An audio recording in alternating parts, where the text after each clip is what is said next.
Ayer, el 4 de diciembre, fue el 10º aniversario luctuoso de Vicente Leñero y quiero aprovechar el espacio del canal para hacerle un pequeño homenaje a Vicente Leñero e intentar hacer este homenaje estilo Vicente Leñero.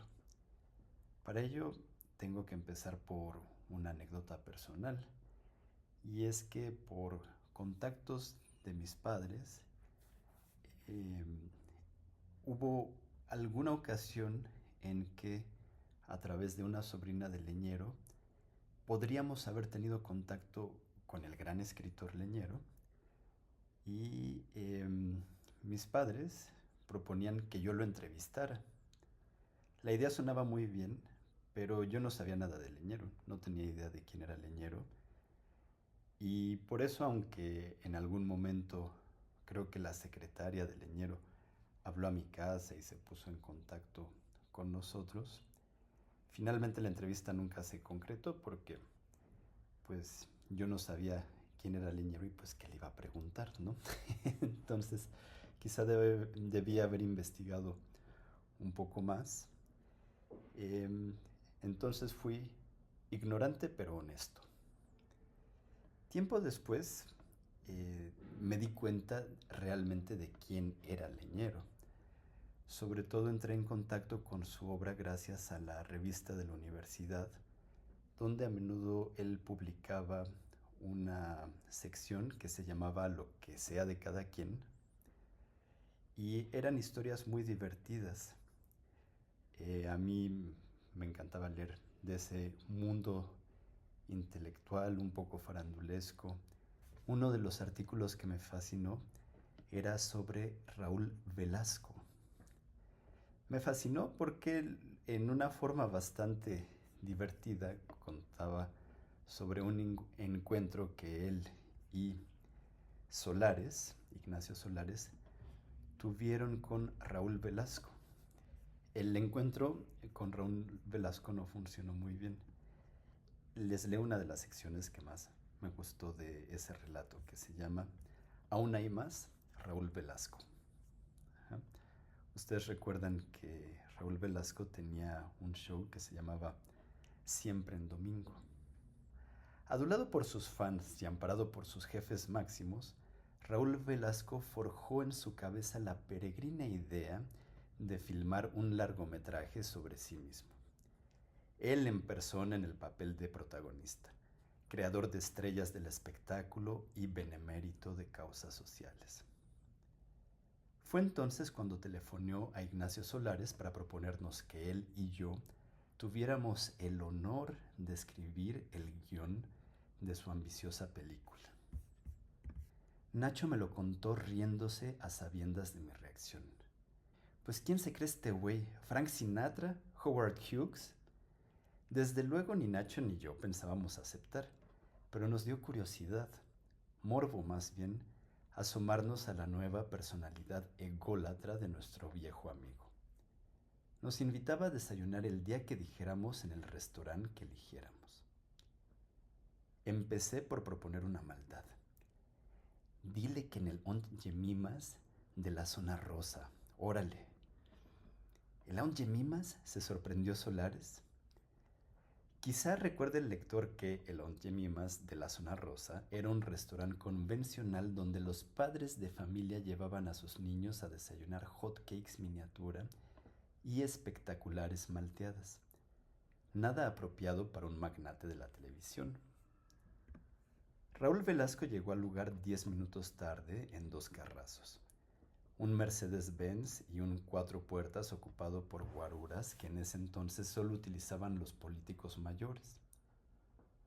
Vestía un impoluto saco de lino blanco, cortado a la medida, por supuesto, chaleco a juego y corbata de seda.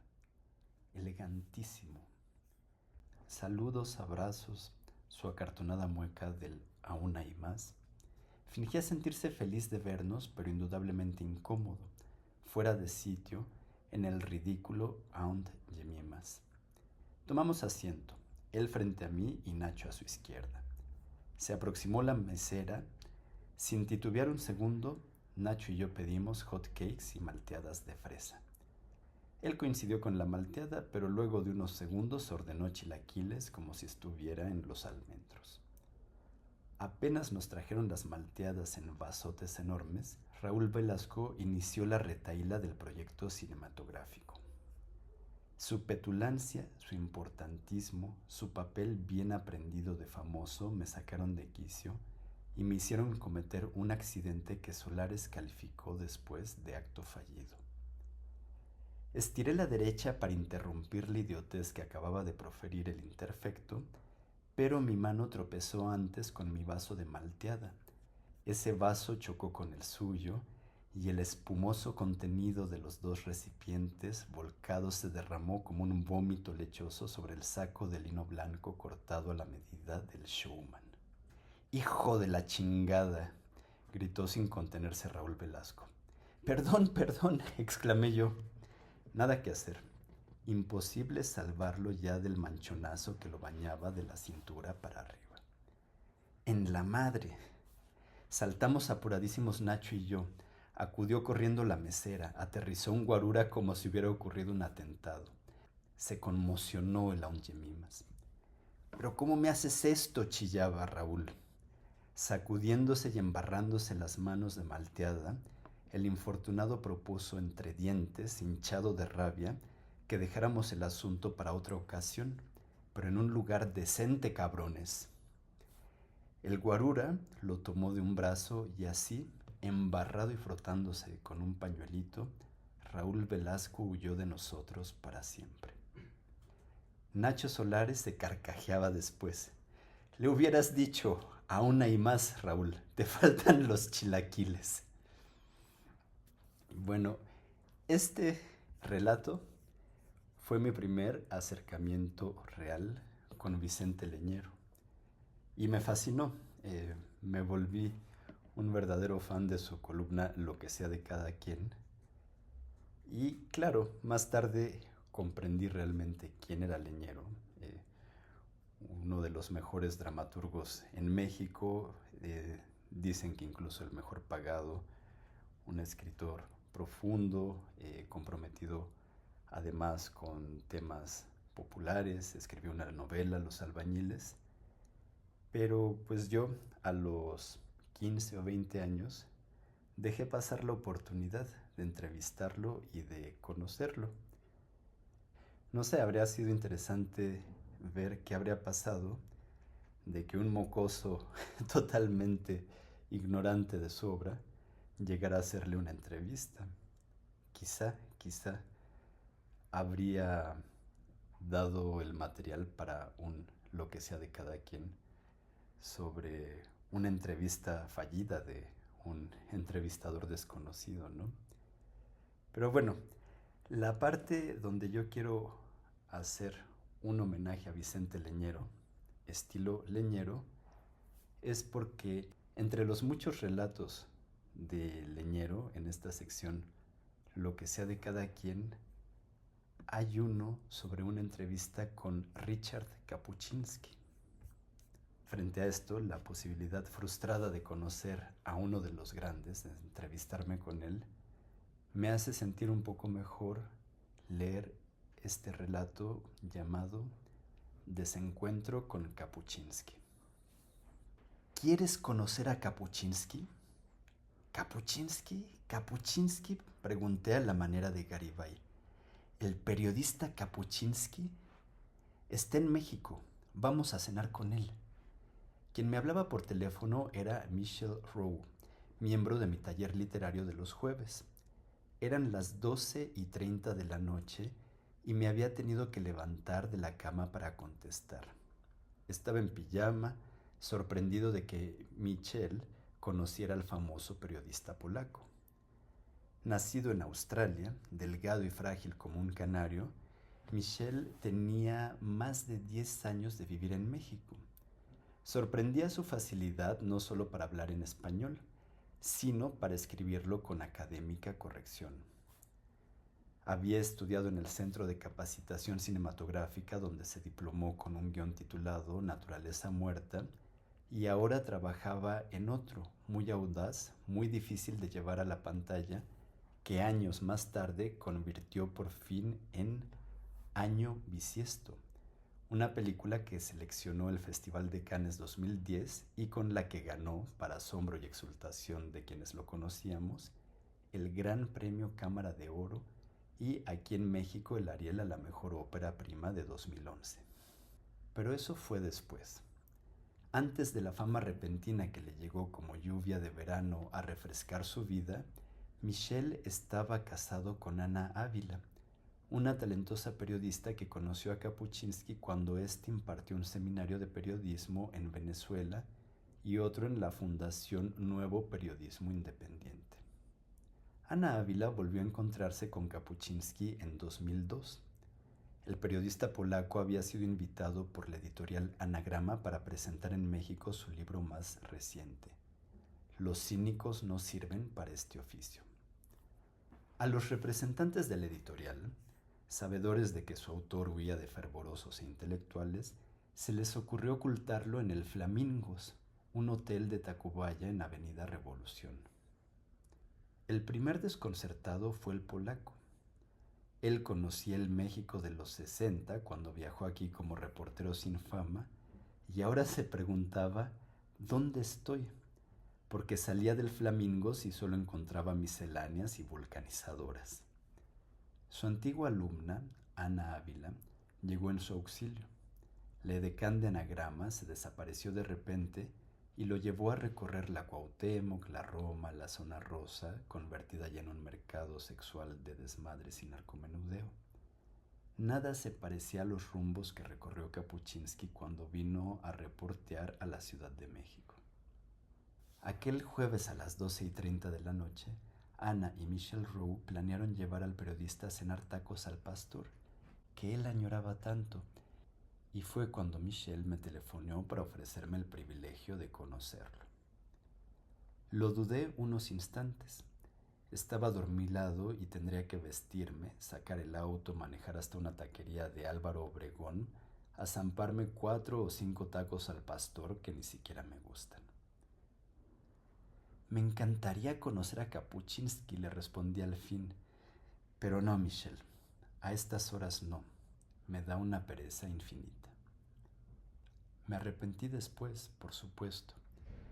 Y fueron Michel y Ana quienes oyeron al polaco lamentarse del deterioro sufrido por nuestra ciudad 40 años después, quienes lo escucharon en exclusiva despotricar contra el presidente Bush y exponer aquella teoría de que el ataque a las Torres Gemelas no fue realizado por los talibanes de Osama Bin Laden, sino por una célula musulmana independiente que se inmoló y se consumió a sí misma en el terrible episodio.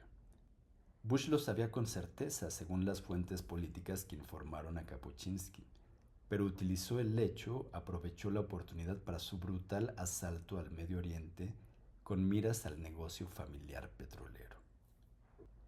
¿Eso te dijo Kapuczynski, Michel? Eso me dijo. ¿Cómo que una célula musulmana independiente? ¿No te explicó más? No le pregunté. ¿Y le preguntaste si era cierto que había conocido en persona al Che Guevara? Ahora hay quien dice que eso fue periodismo ficción, que nunca habló con él. No, no le pregunté. ¿Le preguntaste qué tanto se vale utilizar la ficción en el periodismo? Nada de eso le pregunté, se exaltó Michel.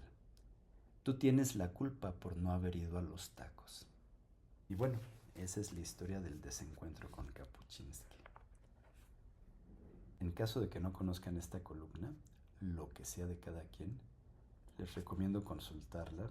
Hay unas historias fantásticas. Es más, voy a aprovechar este aniversario de Leñero para de vez en cuando leerles lo que sea de cada quien, de Vicente Leñero.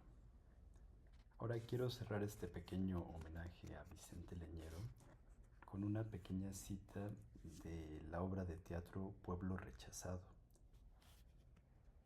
Este fragmento en sí mismo me parece de una fuerza impresionante. Es una versión alternativa del Padre Nuestro que surge en un momento de desesperación. Quiero cerrar este homenaje a Vicente Leñero con una cita de la obra Pueblo Rechazado.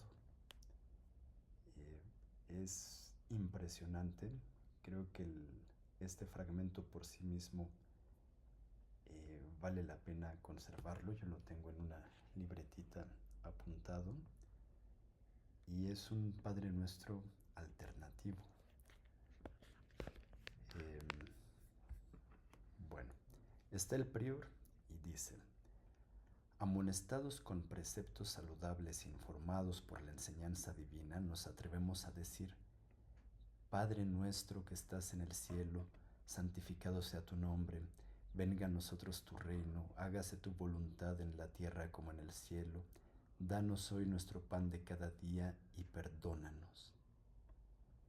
Pausa, eleva la voz.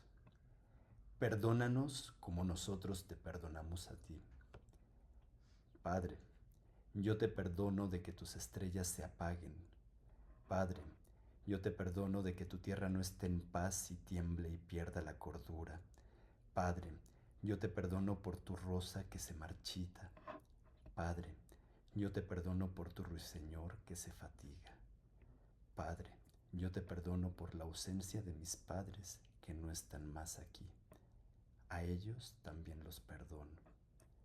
Padre, yo te perdono por haberme engendrado con violencia, sin haberme podido rehusar, y porque ahora que acepto la vida que me das, me la arrebatas. Padre, yo te perdono por todo el mal que siento que me haces, y de ahora en adelante, cuando rece mi Padre Nuestro, te diré con todo mi amor: perdona mis ofensas como yo perdono las tuyas. ¿Qué tal? Impresionante, ¿no? Bueno, si alguien se quedó hasta el final de este pequeño homenaje, muchas gracias.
Y bueno, ahora quiero cerrar este pequeño homenaje a Vicente Leñero con una pequeña cita de la obra de teatro Pueblo Rechazado. Este fragmento en sí mismo me parece de una fuerza impresionante. Es una versión alternativa del Padre Nuestro que surge en un momento de desesperación.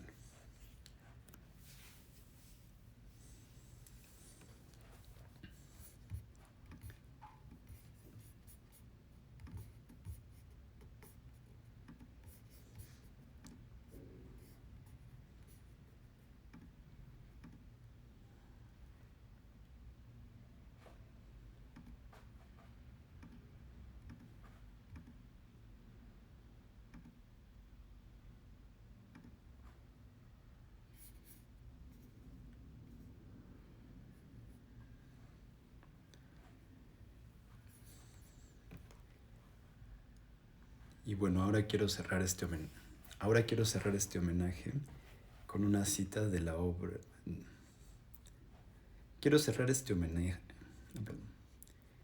Quiero cerrar este homenaje a Vicente Leñero con una cita de la obra Pueblo Rechazado. Es impresionante. Creo que este fragmento por sí mismo vale la pena conservarlo. Yo lo tengo en una libretita apuntado. Y es un Padre Nuestro alternativo. Bueno, está el prior y dice: amonestados con preceptos saludables e informados, dice el prior, amonestados con preceptos saludables e informados por la enseñanza divina, nos atrevemos a decir: Padre nuestro que estás en el cielo, santificado sea tu nombre, venga a nosotros tu reino, hágase tu voluntad en la tierra como en el cielo. Danos hoy nuestro pan de cada día y perdónanos. Pausa, eleva la voz. Perdónanos como nosotros te perdonamos a ti. Padre, yo te perdono de que tus estrellas se apaguen.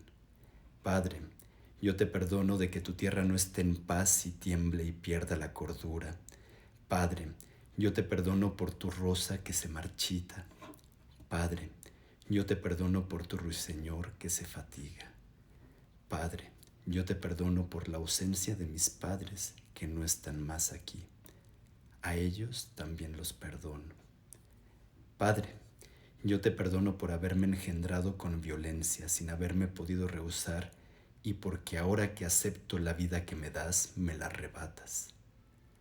Padre, yo te perdono por todo el mal que siento que me haces, y de ahora en adelante, cuando rece mi Padre Nuestro, te diré con todo mi amor: perdona mis ofensas como yo perdono las tuyas. ¿Qué tal? Impresionante, ¿no? Solo claro, si alguien va a la iglesia, hay que tener cuidado de no confundir los dos, ¿no? A uno se le podría salir en la iglesia perdona mis ofensas como yo perdono las tuyas, y no sé qué pasaría. Bueno, si alguien se quedó hasta el final de este pequeño homenaje, muchas gracias.